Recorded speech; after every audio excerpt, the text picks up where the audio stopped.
Teorias da inspiração, porque de conspiração está o mundo cheio.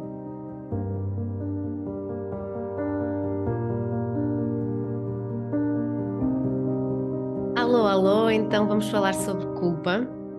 Eu agora deixo isto aqui em vídeo, simplesmente porque há pessoas que gostam de ver. Eu já vos disse, não vão ver grande coisa, mas pronto, eu percebo que há pessoas que gostam de ver, de acompanhar com o vídeo, que se sentem mais acompanhadas. Eu no início pensei, pá, não me faz sentido, mas não é a mim que tem que fazer sentido, tem que fazer sentido a quem quer visionar, além de ouvir. E a propósito, eu hoje até acabei por fazer aqui um PDFzinho muito básico que eu depois vou mostrar na tela, mas na verdade quem estiver só a ouvir vai conseguir compreender na mesma. Depois, se quiser ir ver, eu pensei assim, já que estamos em imagem, faço assim, já é quase uma aula. Vamos falar sobre culpa, como é óbvio, vamos falar sobre culpa. Até tenho que anotar aqui para não me esquecer os arquétipos, claramente, Eva e Lilith. Ok, eu hoje tenho aqui umas notinhas porque senão vou mesmo perder. E deveria ser sempre assim, com notinhas. Então, este tema da culpa, o que é culpa realmente? A culpa é uma emoção de baixíssima vibração, portanto, na escala de Hawkins, a de mais baixa vibração, penso que com 20 Hz, é a vergonha, e depois vem a culpa. E depois temos uma série de outras emoções que estão lá rotuladas, e em cima, efetivamente, a paz, não é? A paz da alma e está em primeiro lugar, com 700 Hz, e o amor com 500, por aí vai. Mas a vergonha e a culpa estão intimamente relacionadas, não é? Porque a culpa traz vergonha, normalmente. Então, o que é esta história do baixa vibração? Já agora, portanto, nós somos constituídos por moléculas que estão sempre em movimento, mas a nossa visão é mais lenta, então não nos permite visualizar esse movimento nem acompanhar a rapidez desse movimento. E é por esse motivo que todos nós e todos os objetos que nos rodeiam parecem matéria e compactos, mas na verdade não são. Na verdade, nós é que somos um pouco lentos, porque se nós tivéssemos tanta agilidade como as moléculas ou os átomos que nos prefazem e prefazem tudo, nós conseguimos compreender que quando eu toco no meu braço, na realidade a minha mão não é matéria, o meu braço não é matéria, e a minha mão praticamente chega a entrar no meu braço e a sair. Mas efetivamente aqui na Terra não dá para ver isso. Isto é uma teoria que acabou por ser comprovada pela física quântica e que, nomeadamente, Buda teve a oportunidade de experienciar e de visualizar. Mas pronto, iluminadão, não é? O Senhor Buda, iluminadão, teve essa capacidade. E então, a vibração é a métrica da rapidez de movimento entre essas várias partículas, não é? Imaginem que o meu braço são 1 milhão de partículas. Todas as partículas têm uma velocidade de movimento e depois também têm orientação de movimento.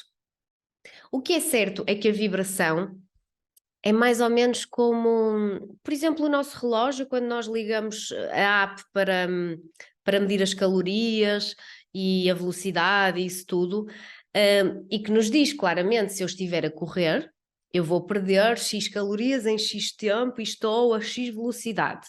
Se eu estiver a andar, eu vou perder menos calorias, estou a uma velocidade mais lenta. Ora, o nosso objetivo é estarmos leves e levitarmos. Nós aqui temos a gravidade. Portanto, o que é que acontece? Estes átomos e estas moléculas, se estiverem numa vibração com um ritmo interessante, elas levitam, elas mais que flutuam, portanto, elas elevam-nos. Por isso é que se chama uma vibração alta. Se ela tem a ver com a leveza, se elas estiverem mais lentas, é como uma pessoa gorda a correr e uma pessoa magra a correr. Elas ficam mais pesadas porque têm mais densidade. Então, nesse caso, a vibração fica baixa. Quando nós temos a vibração baixa, há uma série de fenómenos que acontecem. Químicos, hormonais, acima de tudo, resumindo e simplificando, Quando nós temos a vibração baixa é quando nós estamos com a telha, é quando nós estamos deprimidos. Isto tudo que eu estou a dizer é e ou. Há pessoas para quem acumula, há pessoas para quem é só uma coisa. É quando estamos tristes, é quando estamos sem energia, sem vontade, estamos de mal com a vida, não é? Estamos mais em sombra, menos em luz, estamos mais em densidade. E então, menos em leveza, menos no subtil, menos no espiritual. E então, efetivamente, a culpa e a vergonha são as emoções que no humano têm um efeito químico, neurológico, depois nunca mais para, de nos baixar a vibração, logo, de nos colocar num mau estado emocional. Epá, agora estou a tripar, porque é assim, eu estou a gravar um podcast para dar a minha opinião sobre uma coisa. Vou dar a minha opinião sobre a culpa. A minha opinião tem uma parte que é profissional, mas já sabemos que tem uma parte que é pessoal e que é muito subjetiva. E este podcast, que é Teoria de Inspiração, são apenas as minhas teorias pessoais, independentemente da minha profissão e do meu trabalho.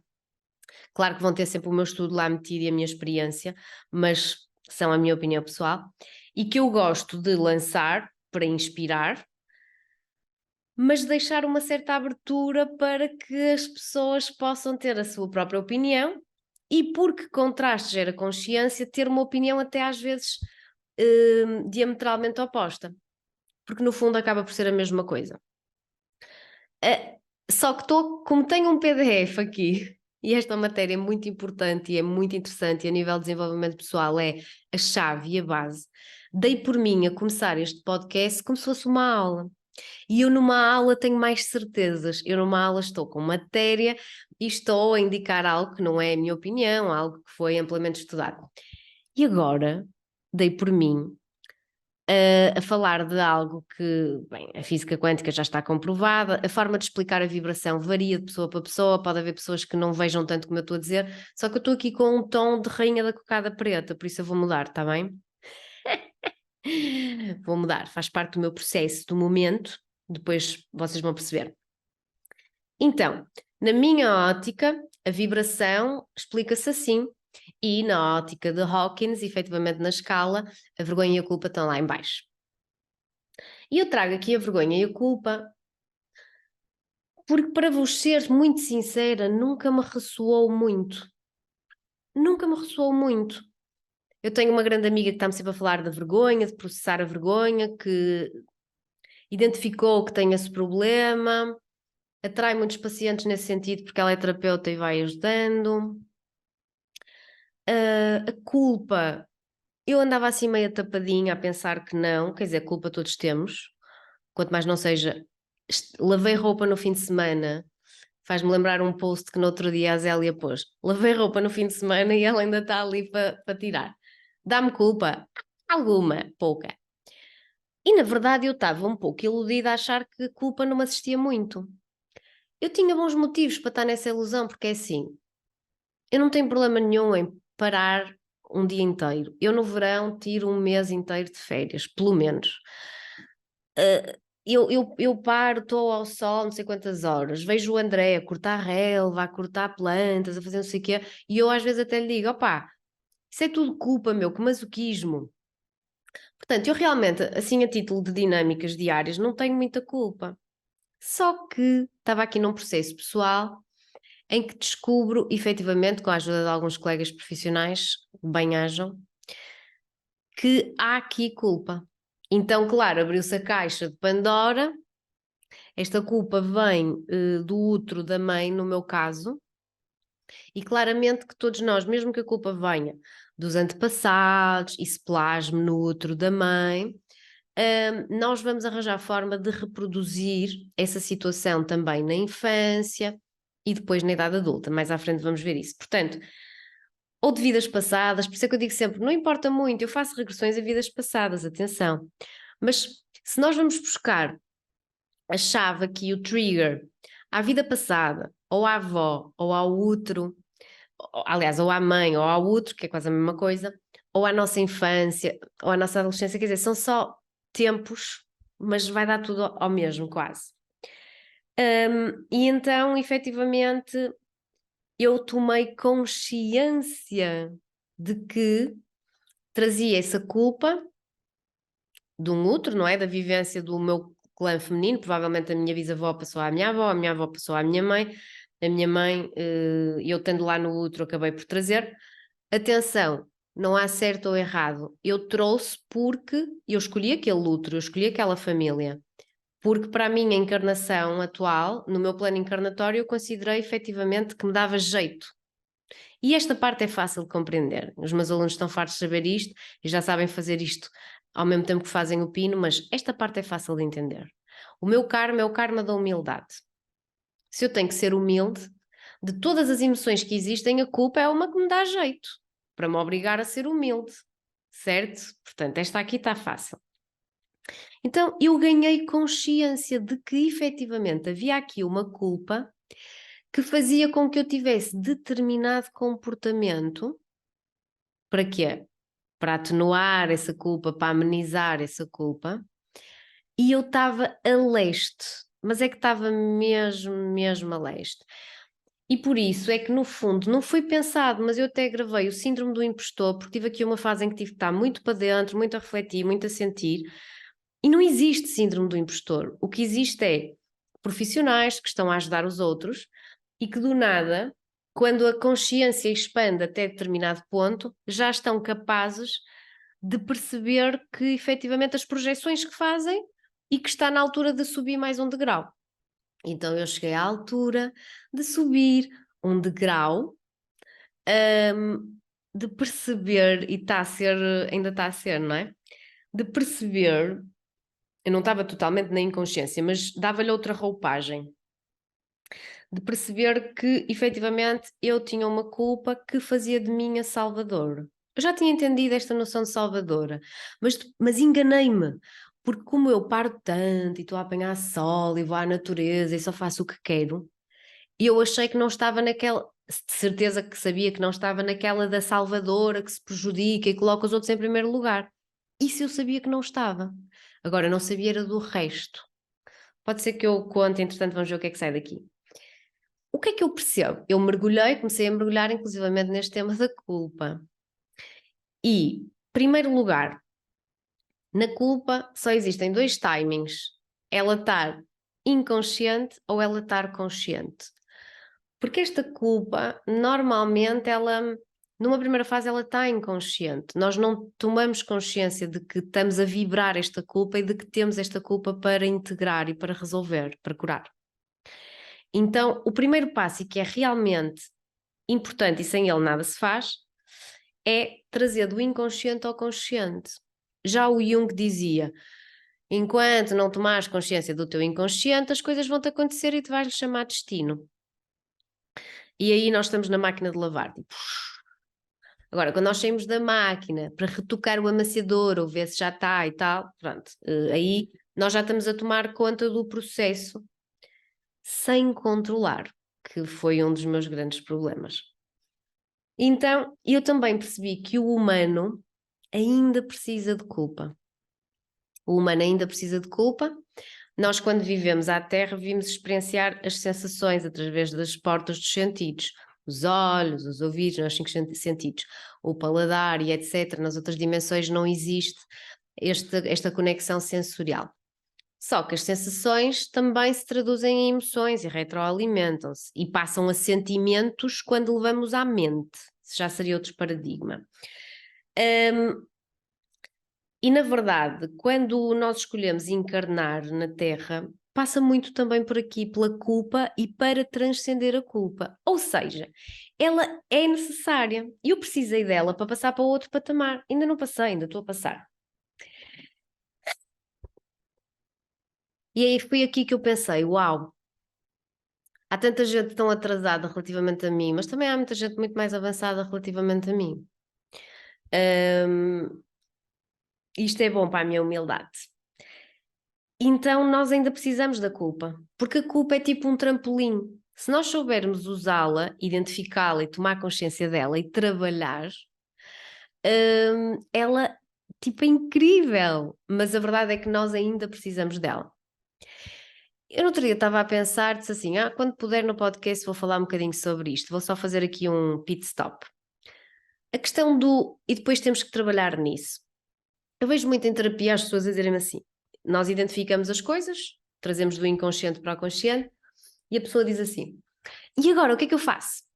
E eu costumo sempre dizer, não é para fazeres, é para seres. Então, nós na terapia e no que quer que seja, mesmo na nossa vida, no dia a dia, quando estamos a tentar atingir objetivos, uma coisa são objetivos concretos, metas. Agora, outra coisa é quando estamos a falar de cura, de desenvolvimento pessoal, em que muitas vezes as pessoas nem estão a fazer com um terapeuta e está tudo bem. Nós, nessas situações, não devemos procurar o resultado. Porque aquilo que nós procuramos e achamos que precisamos não vai ser o resultado. Então nós devemos procurar aproveitar o processo. Então quando se fala em agora tens que estar um tempo a trabalhar isto, é que efetivamente a terapia começa quando o paciente sai do consultório. O que é esta coisa do estou a trabalhar isto, tenho que trabalhar isto?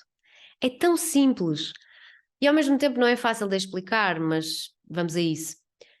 É que realmente, imaginem que eu queria tratar agora um tema como. Imaginem que eu falo muito alto, falo muito rápido e opino muito sobre tudo e mais alguma coisa. Já foi assim, agora já não está tanto. Então eu vou querer trabalhar esse tema, porque eu quero falar mais devagar, mais baixo e calar-me mais. Então o que é que eu faço? Eu vou para a vida. O maior ginásio de desenvolvimento pessoal é a vida. E vou para a vida e observo-me e estou-me a observar como se estivesse-me a ver de fora.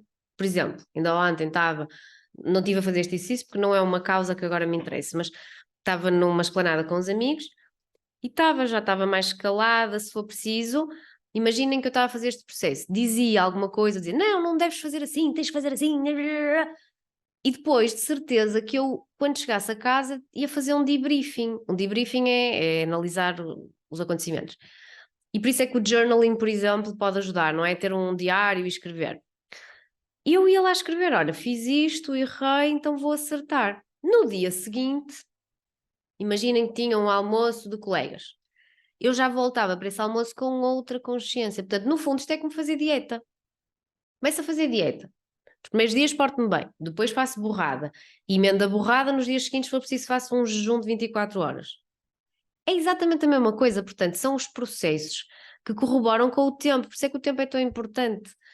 Porque uma coisa é a nossa intenção, outra coisa é aquilo que o tempo nos vai trazendo e a forma como o tempo se vai misturando com a nossa intenção inicial, que vai transformando os nossos objetivos, as nossas posturas e que nos vai ajudando a sair do passado para o futuro.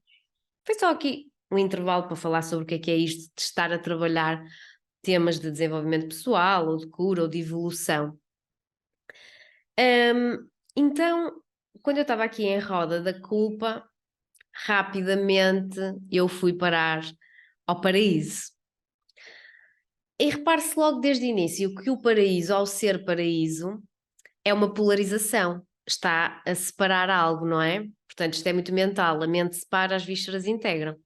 Porque para existir um paraíso, tem que existir um inferno.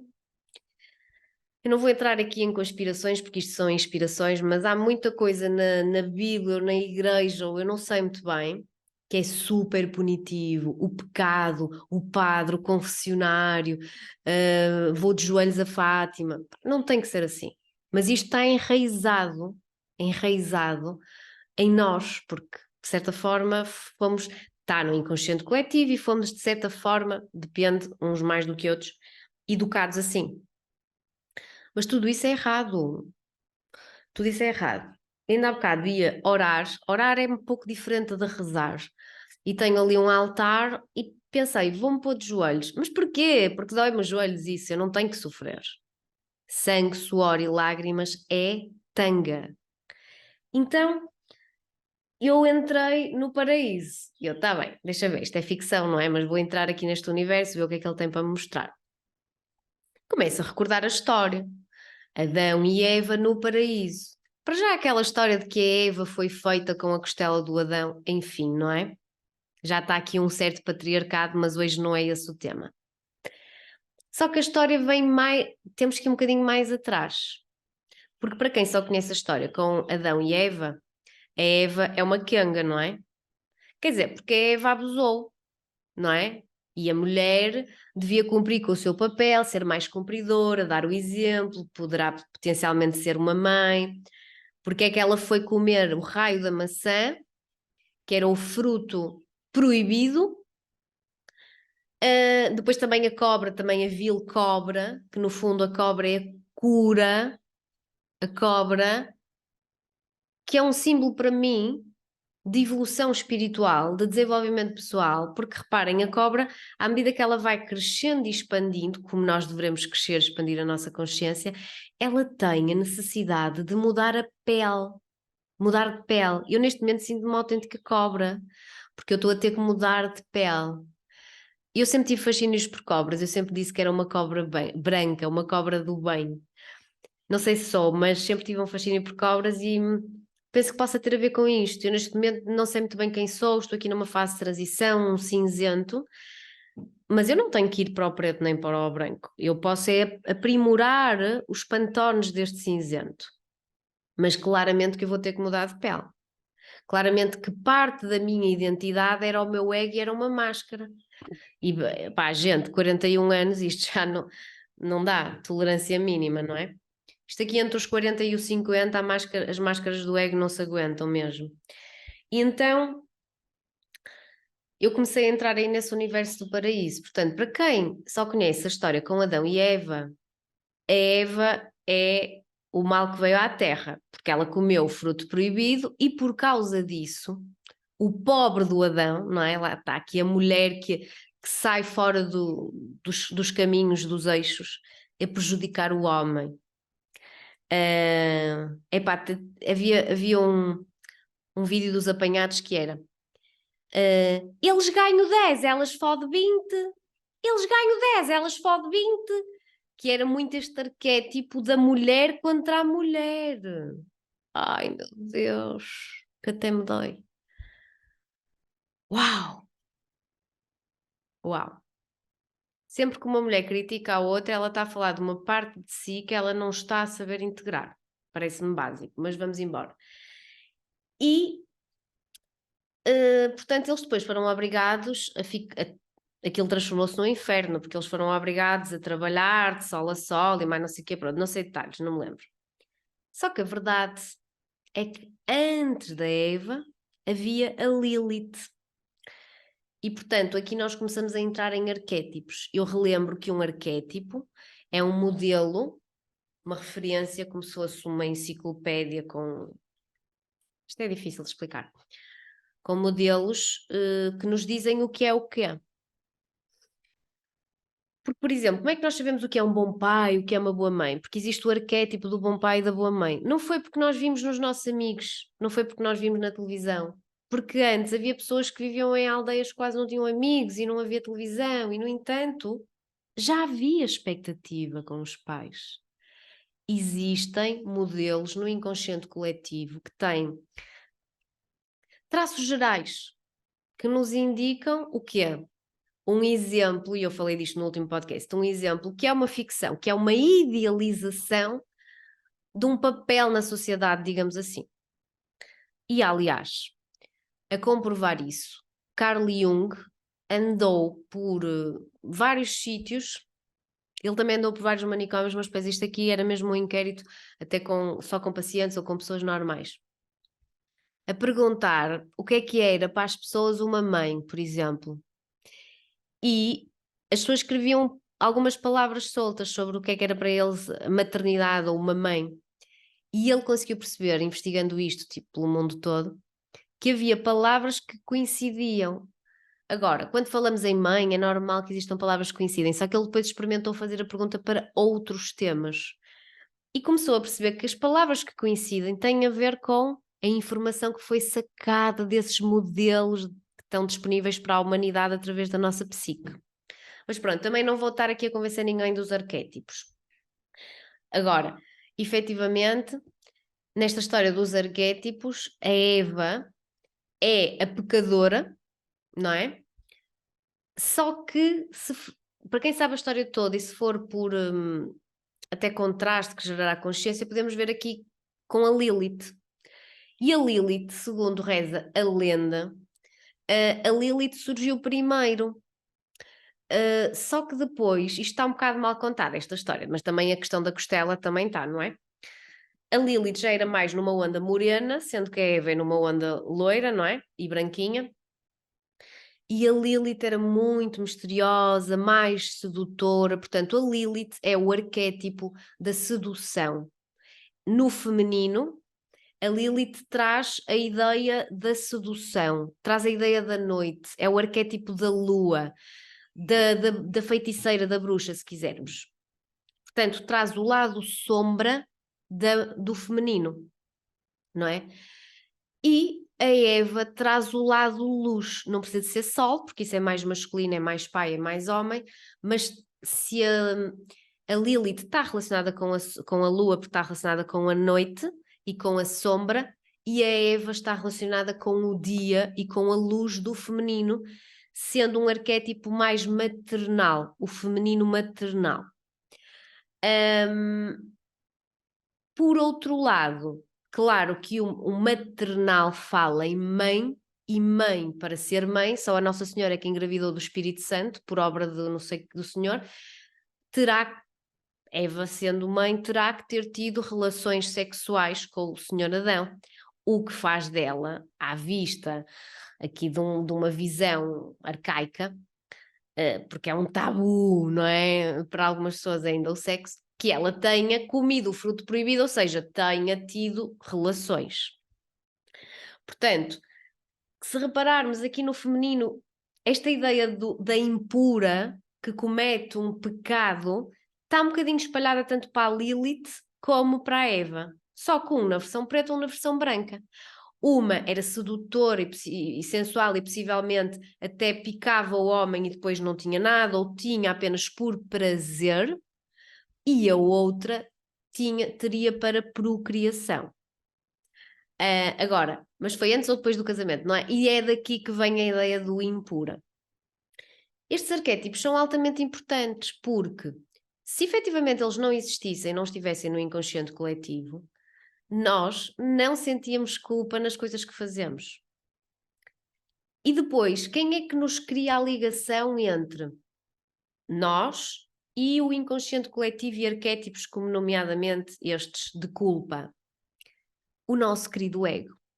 E é por isso que as crianças têm uma determinada fase que são tão inocentes, que não têm tanto acesso a estes arquétipos, que na verdade eles estão purinhos, tipo tábua rasa, e não sentem culpa. Eles só passam a sentir culpa quando o adulto, que tem o seu ego a fazer a conexão com os arquétipos do inconsciente coletivo, lhe diz: isso é feio, foste um mau menino e agora vais ficar de castigo. E aí a emoção vem, e cada vez mais que ele é contaminado por estas falas do adulto, que é normal e faz parte do processo, mais ele começa a reconhecer a emoção culpa e a entregar-se mais ou menos a ela, e à medida que o ego se vai estabelecendo e a máscara se vai colando à cara, todos nós nos entregamos à culpa. E nos vendemos, não é? Vender a alma ao diabo. A culpa, na verdade, é vender a alma ao diabo. E então, relativamente aos arquétipos, queria-vos dizer isso.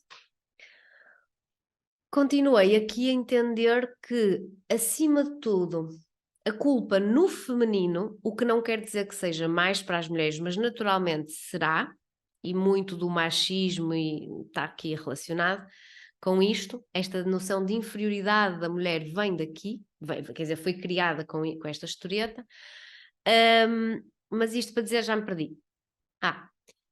Que no feminino a culpa é muito maior. E eu ouço muita gente dizer, eu não tenho filhos, mas ouço muita gente a dizer, assim que és mãe, a culpa nunca mais te deixa em paz.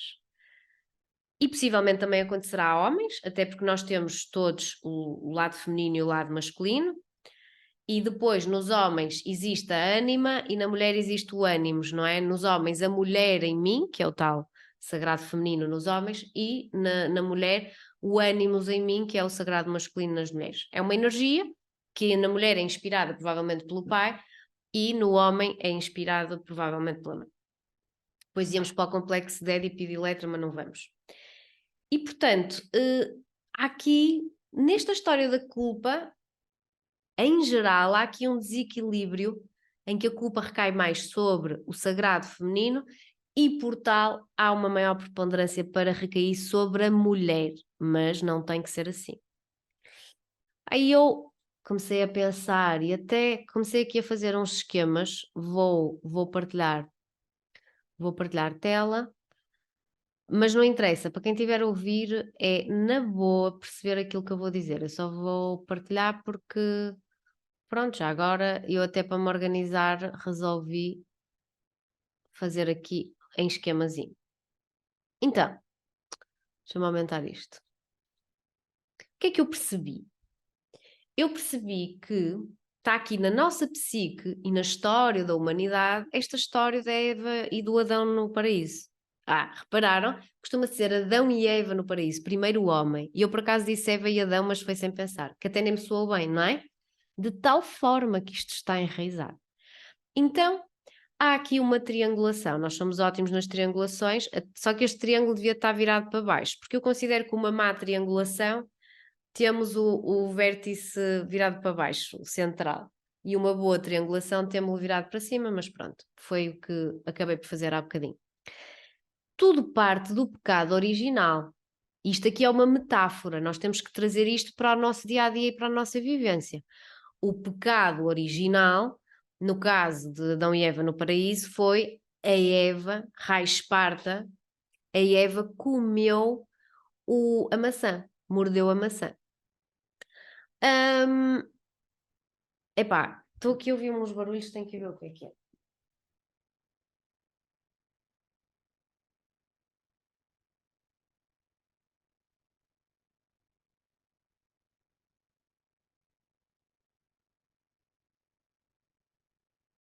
É vento. Então, ela comete o pecado original e a partir daí surge uma qualidade vibracional energética, porque na espiritualidade da energia não existe o defeito, porque não existe o perfeito, portanto tudo é considerado tecnicamente qualidade, uma qualidade energética vibracional que é a culpa essencial. Pau! Ficou rotulada. Ficou lá na biblioteca do inconsciente coletivo e que claramente também já vibra no inconsciente familiar e pessoal. Então, pecado original, culpa essencial. E a minha pergunta aqui seria: qual é que pode ter sido aqui? Nós estamos todos ligados ao pecado original da Eva, sem tirar nem pôr. Mas qual é que pode ser assim aquilo que tu consideraste e que a tua psique considerou, e isto é muito o inconsciente, um pecado original, portanto, o mais antigo possível. Vou dar um exemplo. Era esperado que eu tivesse sexo masculino. Na altura não se fazia muito as análises para ver qual era o sexo e, portanto, eu estive até ao dia em que nasci a receber o nome de um rapaz e era esperado ser um homem. O inconsciente da criança sabe disto, ele está no útero da mãe, recebe a informação através das águas, então eu posso já nascer com a culpa de não ser homem.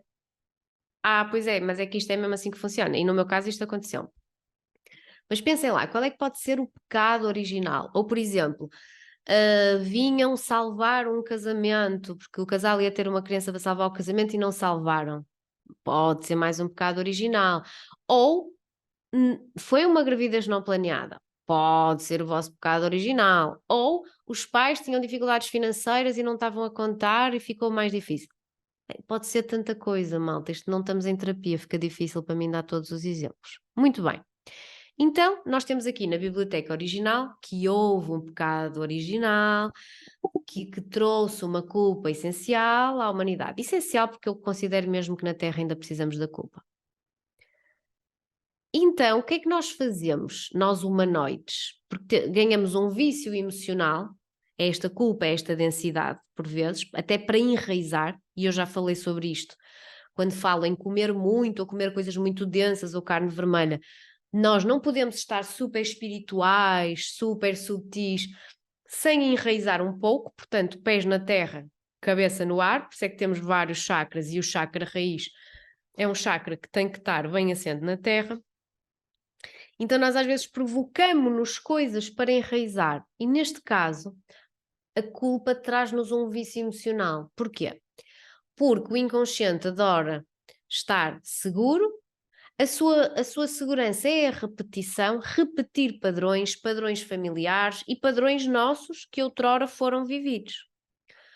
Imaginem que, e esta parte é verdade também, normalmente os meus exemplos são verdade, imaginem que a minha mãe, quando eu era miúda, dizia: tu és muito má, quando eu fazia asneiras, ou quando eu fazia alguma coisa à minha irmã. Eu, na minha mente de criança, fui criando um desenho meu, criado à luz de alguém em quem eu confio, que é o meu maior seria o maior exemplo da criança, não é a mãe, em que eu sou má. Ora, eu tenho que fazer o que os adultos me dizem, eu quero pertencer e, portanto, eu vou cumprir com este papel e vou ser má. E, portanto, eu vou ter a necessidade de repetir o padrão. Fiz uma asneira, vou fazer outra para corroborar. Isto parece estranho, isto parece estúpido, mas é assim que o humano funciona. Então, o que é que eu percebi? Que a partir da culpa essencial, que nós muitas vezes desconhecemos, porque a maioria das vezes vem da avó, da mãe, do outro, nós temos a necessidade de perpetuar um padrão e de criar um pecado colateral. Porque, na verdade, isto é como uma relação tóxica, uma relação de violência psicológica, que é basicamente a mesma coisa. A pessoa está mal, mas aquilo já é conhecido. Às vezes a vítima até diz mesmo isto: não é perfeito, mas ao menos tem uma relação. Eu, ao menos isto, eu já sei lidar com isto. Não consegue sair dali. E, aliás, é-lhe familiar. O inconsciente adora esta familiaridade e nós somos 97% inconsciente. Então, o que é que eu percebi? Que nós somos levados a criar um pecado colateral. Um pecado que corrobore com a ideia de que efetivamente nós somos umas bestas e temos que sentir culpa. Ok? Isto está um bocadinho relacionado com o síndrome do impostor. E esse pecado colateral nós podemos entender aqui qual é que foi, mas nós vemos diariamente em pequenos gestos nossos. Por exemplo, na alimentação e relativamente à fome emocional, a fome emocional muitas vezes é um pecado colateral. Porque aquela sensação de culpa que nós temos depois de enfardarmos um monte de coisas, ela não é boa, mas ela é familiar e, de certa forma, por vezes ela corrobora, compactua com coisas que disseram sobre nós. És uma desgraça, nunca vais a lado nenhum, és mesmo má. Ok, estão a compreender? Pelo menos assim nós pertencemos. Se nós dermos razão ao que os outros dizem sobre nós, pelo menos eles rotularam e nós vamos nos comportar como aquilo que eles disseram. E vocês pensam assim: opá, mas isso é estúpido. Porquê que alguém diz que eu sou mau ou que eu não vou a lado nenhum e eu vou me comportar precisamente para não ir a lado nenhum? E eu digo: não é estúpido. Os teus 3% de consciente consideram estúpido, mas o sócio maioritário que empurra a tua vida para a frente e mostra a direção é os 97. E os 97 de inconsciente só sabem que querem pertencer. E pertencer é fazer igual, é repetir padrões e é corroborar com o que dizem sobre nós. Principalmente se for um pai, uma mãe, a família. Vou-vos garantir que praticamente todas as consultas que eu trabalho são a ajudar as pessoas e a ajudar-me a mim a sair destas lenga-lengas, destas narrativas que nós criamos para nós próprios a partir daquilo que os nossos pais diziam sobre nós. Então, eu vou criar um pecado colateral para corresponder com aquilo. Vou continuar com exemplos para ser mais fácil. Então, imaginando que a minha culpa essencial era eu devia ter nascido homem e não nasci, eu quando nasço crio um pecado colateral, que é o quê? Ser demasiado yang, ter demasiada energia masculina, até para compactuar com a história de não ser homem, mas quase, e porque ao mesmo tempo, ao ser muito yang, eu não ligo a ninguém, não tenho emoções, quer dizer, tudo isto é mentira, não é? Não me importo com a opinião das pessoas, não estou nem aí, sou fria. E isso vai-me fazer manter uma série de ideias da minha família e ao mesmo tempo vai-me fazer sentir a mesma sensação que me é familiar e vai-me levar aqui a um vício de autopunição, na verdade. Portanto, surge aqui uma culpa retroativa Eu, ao praticar o pecado colateral, por exemplo, ao ser fria, ao ser muito yang, sinto-me um pouco culpada porque magoo as pessoas, e esta culpa retroativa, além de me manter no padrão familiar e de me conectar com a culpa essencial, que é uma carga energética da humanidade já reconhecida e, portanto, de certa forma eu pertenço mais, mas também me leva a eu me estar a punir, porque se houve um pecado e se há uma culpa, eu estou em punição. Eu de seguida vou estar em punição, é um ciclo que se retroalimenta. De certa forma, essa punição, em que depois tem que ir fazer, por exemplo, se fosse na alimentação, tem que ir fazer dieta ou tem que ir treinar muito, o que quer que seja, essa punição acaba por ser, por aliviar a culpa. Então é um bocadinho como quando eu treino muito e depois me dá muito prazer descansar, ou quando eu tenho muita sede e bebo um copo de água, quer dizer, contraste cheira consciência. Então há aqui um ciclo que está sempre a acontecer, que é culpa essencial, que me levam a criar vários pecados colaterais para mim mesma e que me trazem uma culpa retroativa, que no fundo me deixam, inclusivamente, mais ou menos ao mesmo nível de vibração energética do todo. Porque se o outro sente culpa e se o outro não se sente capaz ou merecedor de uma série de coisas, porque é que eu meio de sentir? Eu quero pertencer, eu quero ser igual. Isto é só uma das vertentes a nível da psique e do inconsciente que eu posso trazer aqui, porque isto é um podcast de no máximo 1 hora e não é uma aula, ok? Agora, o que é que isto faz? Quando eu sinto culpa, na verdade, eu vou sempre. Eu estou a fazer isto que está aqui: culpa, pecado, culpa, pecado, culpa, pecado, punição. Podia ter posto aqui. Porque eu, na verdade, quando pensei nesta triangulação, pensei que isto é um movimento tão quadrado, não é? Tão dentro da box, tão quadradão, que isto no fundo é um quadrado, que seria culpa essencial, pecado colateral, culpa retroativa, autopunição, que me aproxima outra vez da culpa essencial e do pecado original, e repetindo sempre eternamente. Mas depois fiz em triângulo. Pronto, isto não é uma aula, não. E quando nós estamos neste loop, e todos nós estamos com mais ou menos intensidade, e eu diria que a vida na Terra é precisamente tornar este movimento mais suave, cada vez mais suave, até que ele tipo nevoeiro desapareça, e depois também morremos, por isso não tenham pressa.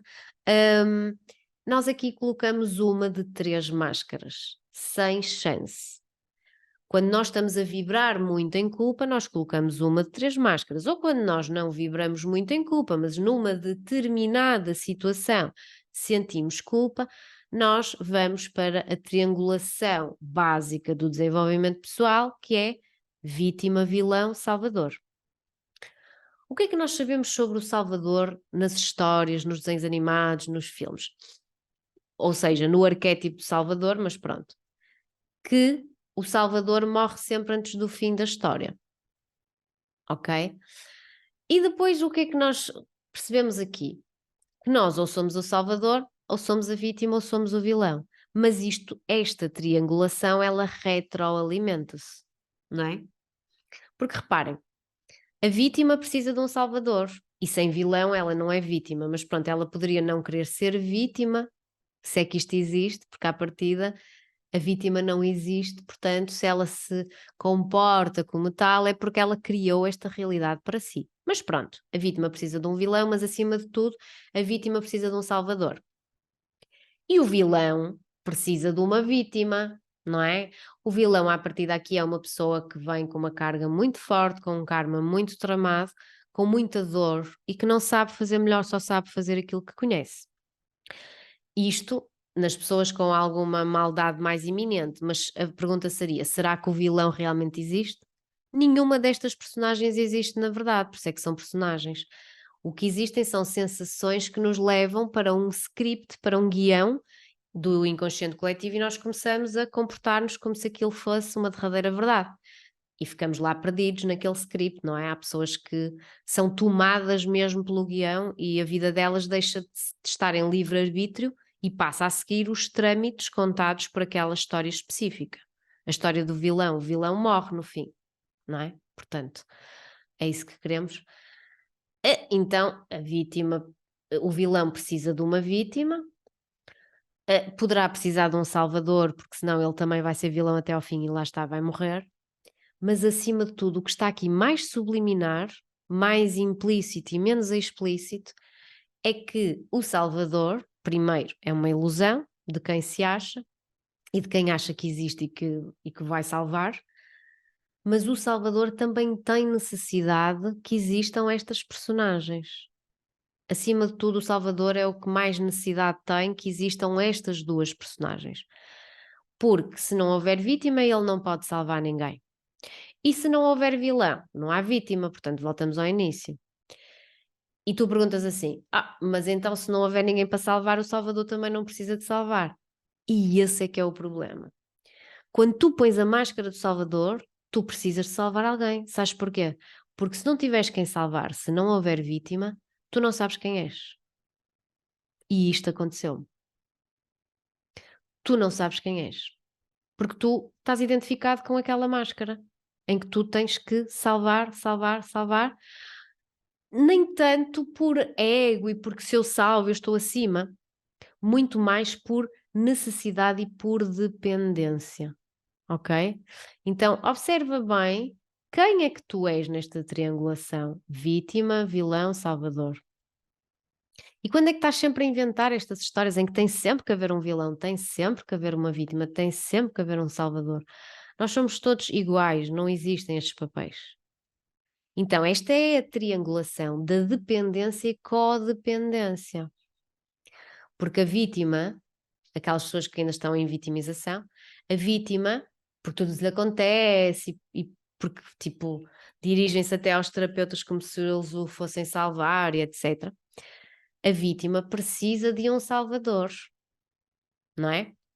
E precisou do vilão, senão quem é que ela era também, não é?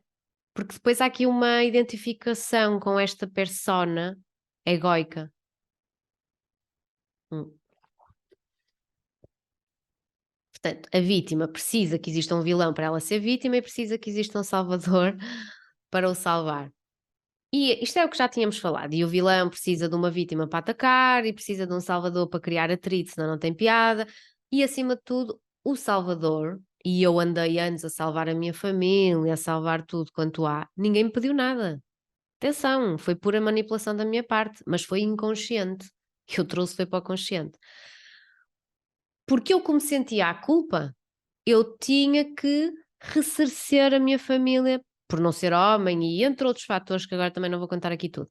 Então, o que é que eu faço para os ressarcer? Porque é isto que nós temos que ver. O que é que sacrifícios egóicos que não são reais é que a nossa culpa, que também não é real, é uma ficção, é uma invenção, nos está a fazer desenvolver, não é? E eu, de que forma é que estamos a ressarcer as pessoas desta culpa? Imaginar, temos culpa, somos muito maus. E no meu caso eu escolhi ser o salvador para ressarcê-lo, para ressarcer a minha família. Tudo isto inconsciente.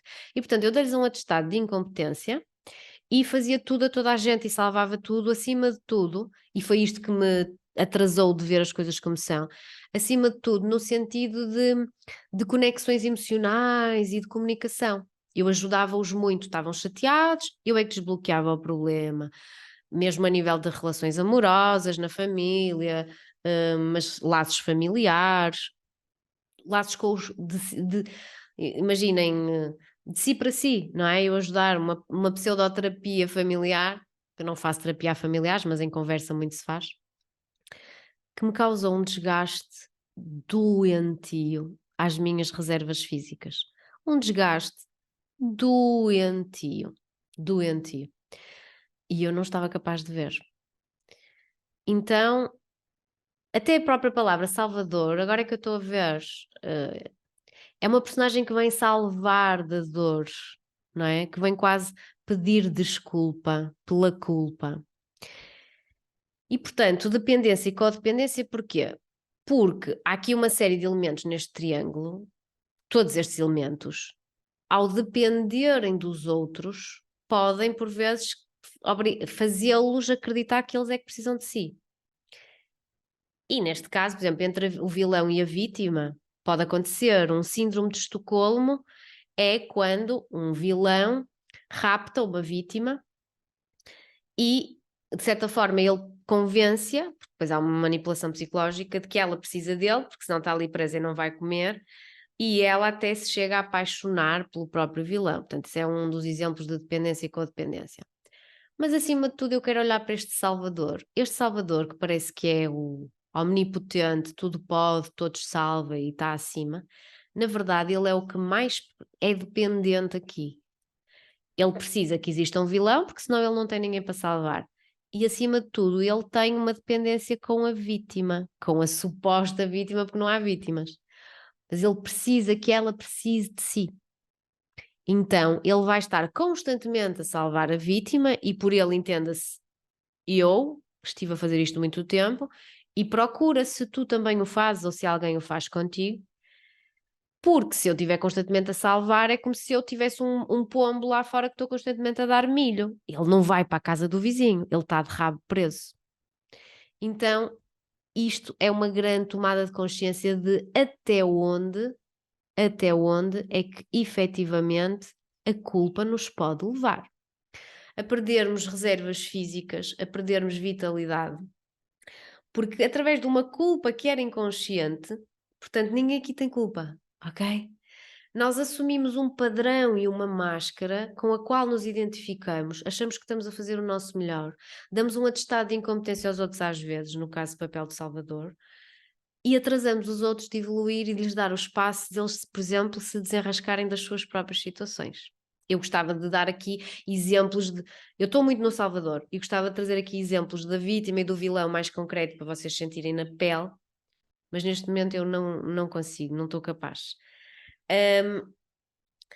E o que é que eu trouxe aqui? O que é que eu vou trazer para resolver isto? Eu para já posso vos dizer que este podcast é profundamente terapêutico para mim. Foi uma oportunidade que eu tive de organizar ideias, eu estou neste processo. Confirmei que tenho muita dificuldade de trazer coisas que nunca tenha vivido e de vir falar aqui sem contar que momento é que eu estou a viver. É uma exposição? É, mas opá, não é tanta gente assim que ouve este podcast e depois, como é verdade, eu preciso de inspirar as pessoas, pelo menos com a minha experiência. E quem tiver que estar aqui, está. Agora, eu tenho mesmo dificuldade em não ser super transparente com o meu momento. Eu não posso estar aqui, tipo, a falar de outra coisa, porque o que está a vibrar em mim e o que eu estou a trabalhar é isto. É um equilíbrio entre yin e yang, em que eu permito que o yin neutro, que sabe receber, que sabe merecer, que sabe silenciar, que sabe dizer sim, que sabe aguardar, que sabe render-se, dá espaço, tira lugar ao yang, ao homem que era suposto eu ser, que está sempre em resistência, que está sempre no não, que está sempre a salvar tudo e todos. Portanto, é isto que eu estou a fazer. E por tal, precisei de vir aqui falar um bocadinho e vou criar para mim, porque eu faço auto-hipnose, claramente, e também utilizo meditações para a minha própria cura. E a verdade é que sempre que eu preciso de algo e crio, eu trago para o público. E neste momento eu vou criar para mim um processo que no fundo acaba por ser uma. Está-me a ocorrer a palavra recalibração, mas não é, uma reprogramação. Eu vou fazer uma reprogramação. Não vou dizer que sejam meditações, nem vou dizer que sejam hipnoses, porque vai ser um misto. Neste contexto, qual será a diferença, sem ser em hipnose clínica? Neste contexto, imaginem terem um áudio para ouvirem, qual é a diferença entre a meditação e a hipnose para quem não sabe? O nível de profundidade apenas, porque nós estamos em teta numa meditação bem feita e também estamos em teta numa hipnose. Agora, há um teta de uma maior profundidade, que até pode passar para outras ondas cerebrais, e depois há um teta mais subtil. Simplificando é isto. E na meditação pode haver um aprofundamento interessante, mas na hipnose, como existem palavras-chave, gatilhos, âncoras, aprofundamentos com contagens e etc., é muito mais fácil levar a pessoa para esse estado ampliado de consciência.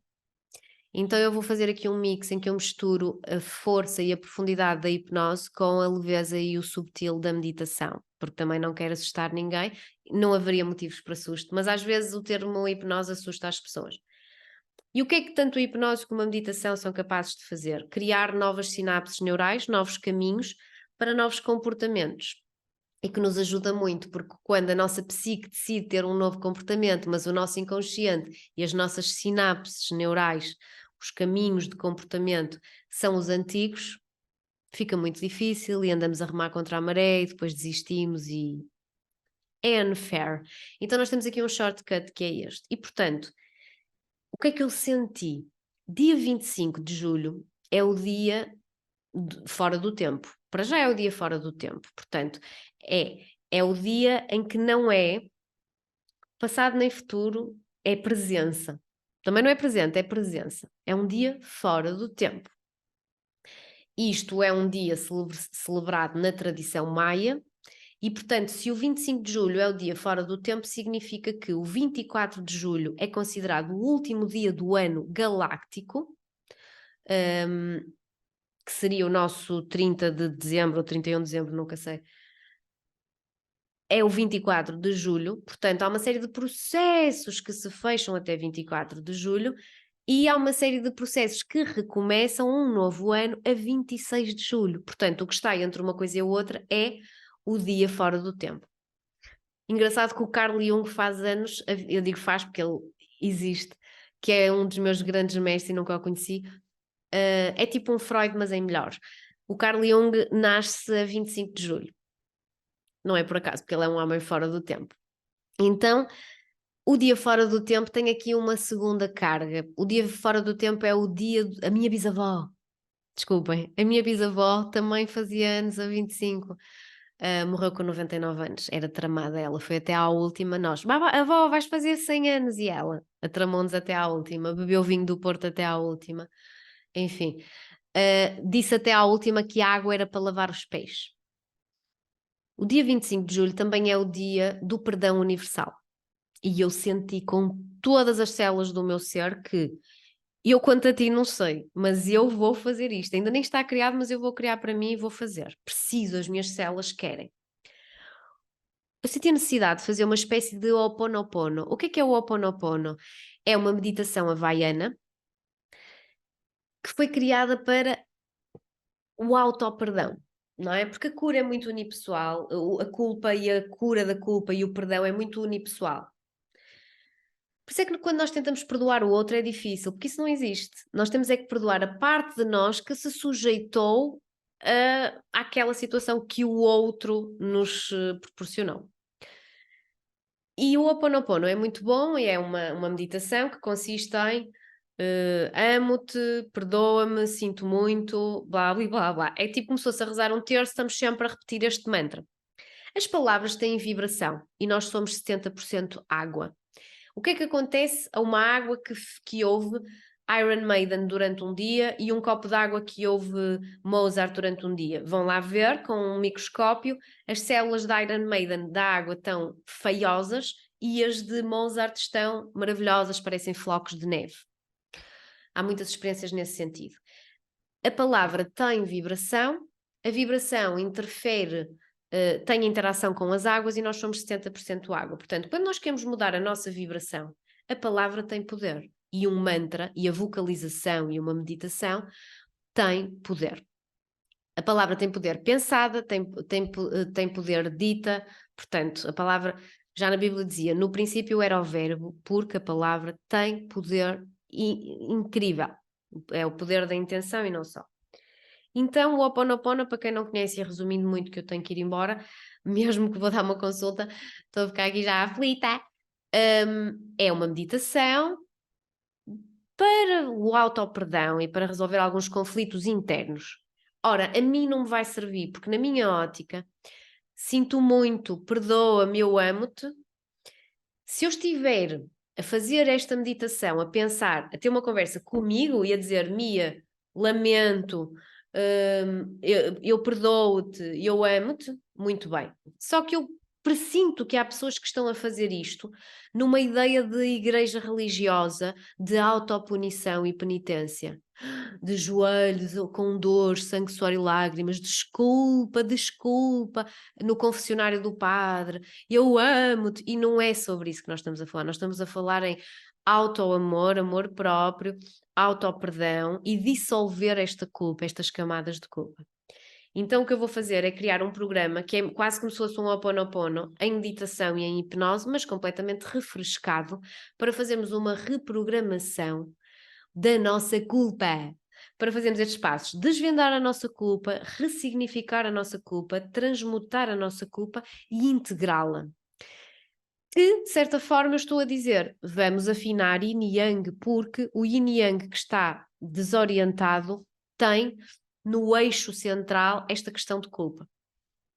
E, portanto, eu vou trazer isto, não sei quando, mas eu penso que dia 21 provavelmente eu lanço isto, se não lanço no dia 25, o que eu quero é que no dia 25 as pessoas estejam. Quem quiser participar, eu vou ter que fazer uma venda, isto não é uma oferta, tem que haver o equilíbrio entre dar e receber, mas será algo simbólico. Quem quiser participar, convém nós no dia 25, no dia fora do tempo, no dia do perdão universal, estarmos a fazer isto, ponto. Portanto, eu vou tratar de fazer isto para trazer, para que vocês possam ter o acesso e no dia 25 de julho estarmos juntos, ainda que cada um no seu tempo. Eu não me parece que vá fazer, à partida vou gravar e vou disponibilizar e a pessoa vai se cadenciar. Porquê?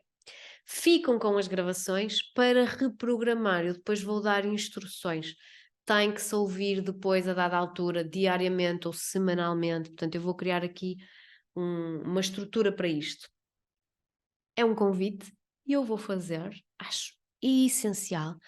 A humanidade ainda precisa da culpa, mas tem que deixar de precisar dela. Penso que esta é a missão que, sem dúvida, todos temos, que é deixarmos de precisar da culpa. E não sinto que as próximas gerações vão precisar tanto da culpa como nós ainda precisamos. E nós precisamos de preparar o terreno para eles não precisarem. Então, este programa que se vai chamar Desculpa, não é para pedir desculpa a ninguém, é para tirar e dissolver e destraumatizar toda essa culpa. Obrigada por estarem aí. Até já!